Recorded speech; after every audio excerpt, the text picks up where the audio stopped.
Teachers, we're going to go over what the reports look like for Typing Club, the keyboarding program that we use here at the 6th grade center. So we're looking at an actual sheet of data from a classroom. I've taken the name of the class off and I've grayed out the student names and their student numbers for privacy reasons.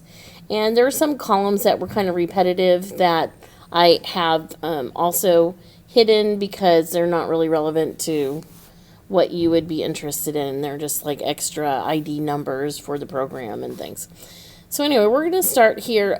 You can see on the report how many active days that the child has had, and the report that I'm doing this video on is the first quarter report. So doing this in October, and this is the first year we started. We started a little bit late. So you can see that some children have only been on it, one day. Some have done it multiple days. You can see how many different attempts that they've made on different sections of the program. There are, I think it's 600 and something sections to the program.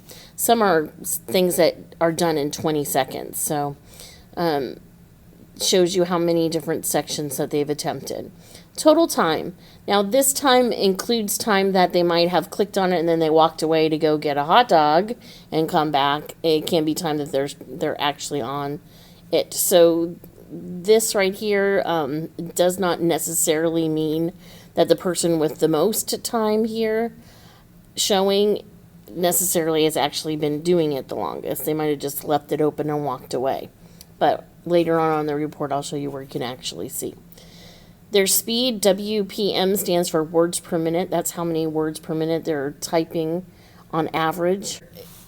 At the beginning of your lessons, when the kids only know a few letters, their words per minute might be quite a bit higher than it actually would be when they learn the fingerings for all of the different letters. So we like to kind of wait to see what their actual words per minute are when they have completed all the letters on the keyboard. So probably by the end of the second quarter, when they've completed all of the different letters on the keyboard, they should have been able to reach that by then. You should see a better indication of what their actual words per minute are. The accuracy, whether they got it right on their first try or if they corrected it, this would be reflected here under accuracy. They are allowed to go back and fix mistakes, and then it will give them credit for doing that. Your real accuracy, this is what the kids have actually typed the first time.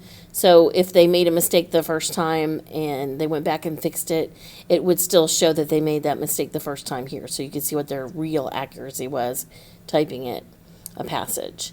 Coverage, this is the percent of the keyboard that they have learned the letters or numbers for, symbols for so far. So you can see how much of that they have done. And then the progress through the game. This shows you where they are at in the game itself. Okay.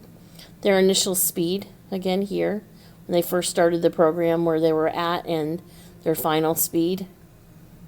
Some of the kids have only done a little bit in here right now.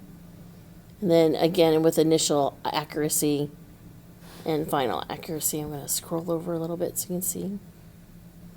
Okay. Then on each little section, there's stars that they can earn, up to 5 stars. So this will tell you how many possible stars out of how many little activities they've done they could have earned, and then how many they actually earned. And then you can see how many possible points they could have scored with how many different activities they've done and how many they've earned. These are self-directed lessons for the students, so every child's data is going to look a little bit different because they're all working at their own pace. This will show you the total lessons that the child has attempted and how many of them were brand new lessons. How many of these new lessons did they pass? How many did they fail? How many they passed with 5 stars, which is the highest rating. They can go back also and they can repeat a lesson. And I encourage them to do that if they get 3 or less stars. I let them go on to the next thing, but I don't want them to go too far before they go back again to that old lesson and try it again and try to increase their score and increase how many stars they get. So you'll see some kids over here go back and try to do some of those old lessons to get a higher score. And it will tell you whether or not they got 5 stars there when they tried again. You can see their learning attempts and how many times they passed, and how many times they failed, and how many times they did something partially. I'm going to skip over here a little bit. So over here now we can see the actual typing time that they've spent. This is the actual work time that they've done. And then the time that they've spent on games, which is built in. And the time that they've spent watching the little videos. Most of the videos are just like a minute.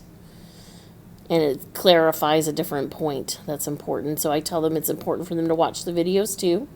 That they get credit for watching the videos. Well, that's your data sheet. If you have any other questions or you want to talk about anything concerning the keyboarding program, please feel free to contact me. If I can help you with anything, just let me know. Have a great day.